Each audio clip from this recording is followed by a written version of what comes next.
stop buaya mati satu persatu.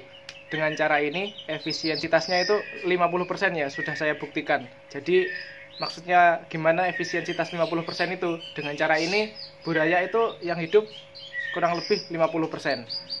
Jadi ya udah lumayan ya daripada habis semua. Oke, simak aja videonya. Oke, yang pertama kita bahas penyebabnya ya. Penyebabnya itu biasanya kita kebanyakan pakan, kemudian tempatnya terlalu kecil, terus kepadatannya itu terlalu tinggi. Nah, kayak gitu. Jadi udah tempatnya wadahnya kecil, kepadatannya terlalu tinggi, pakannya kebanyakan, otomatis airnya kan cepat kotor.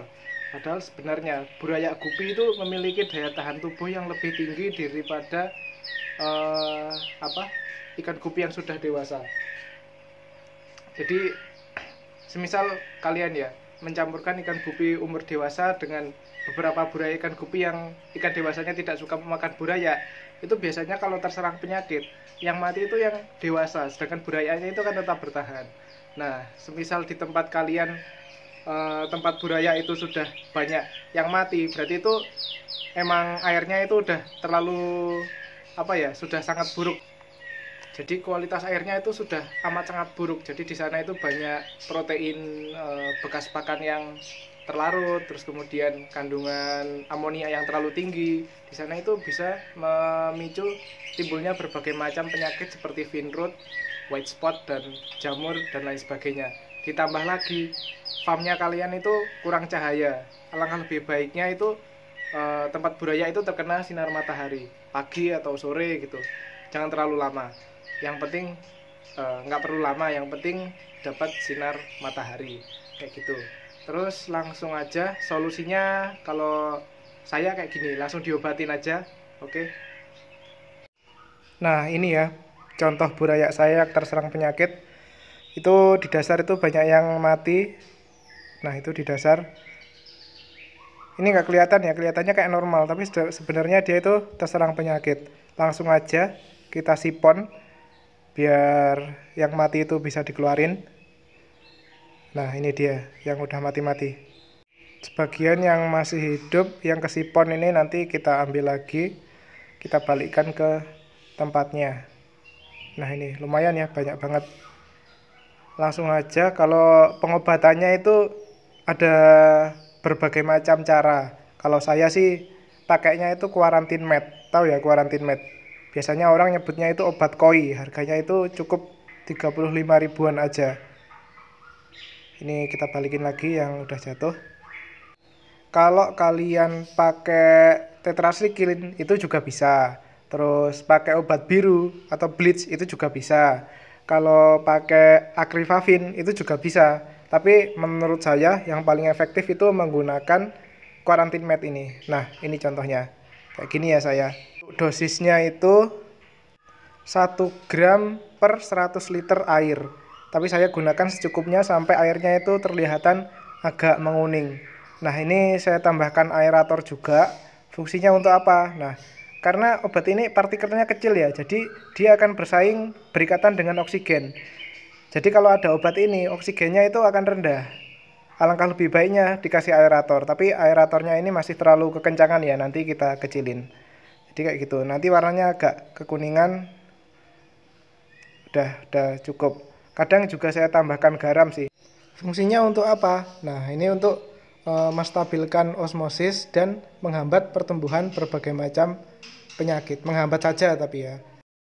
Untuk pengobatannya ya tetap kita menggunakan obat. Nah, ini contohnya dari quarantine med. Wadahnya kayak gini, biru ini. Dosis untuk karantina 1 gram dalam 150-200 liter air. Dan dengan pengobatan 1 gram dalam 100 liter air. Ini bisa untuk parasit, virus, dan lain sebagainya. Nah, setelah itu bagaimana? Yaitu setiap hari itu kita pantau, setiap pagi itu kita pantau. Kalau semisal masih ada yang mati, itu kita sipon lagi, kita ambil yang mati, kemudian tambah air lagi, kayak gitu. Seperti itu terus diulang 2-3 hari. Biasanya lebih dari 3 hari itu ikannya udah sehat semua, kebal semua, insya Allah. Kayak gitu. Soalnya ya itu penyakitan itu. Karena buraya kan ikannya masih kecil, penyakitnya nggak kelihatan. Bisa jadi finrod, white spot atau kuncup, kan nggak kelihatan. Kelihatannya itu dari jauh ikan masih apa ya, sehat-sehat aja kayak gitu, normal-normal aja. Itu aja sih. Dan jangan lupa berdoa semoga ikannya selalu diberi kesehatan dan kesembuhan. Itu kita sudah berusaha dan jangan lupa berdoa. Oke, mantap. Oh iya, tambahan dikit ya. Sepengalaman saya itu, buraya mati satu persatu itu terjadi pada seri albino aja di tempat saya. Jadi seri albino itu kalau baru, benar-benar baru, belum pernah datang ke farm saya ini, itu biasanya buraya pertama kali itu biasanya banyak yang mati kayak gitu. Ya emang albino kan gitu sih, daya tahan tubuhnya lebih rendah.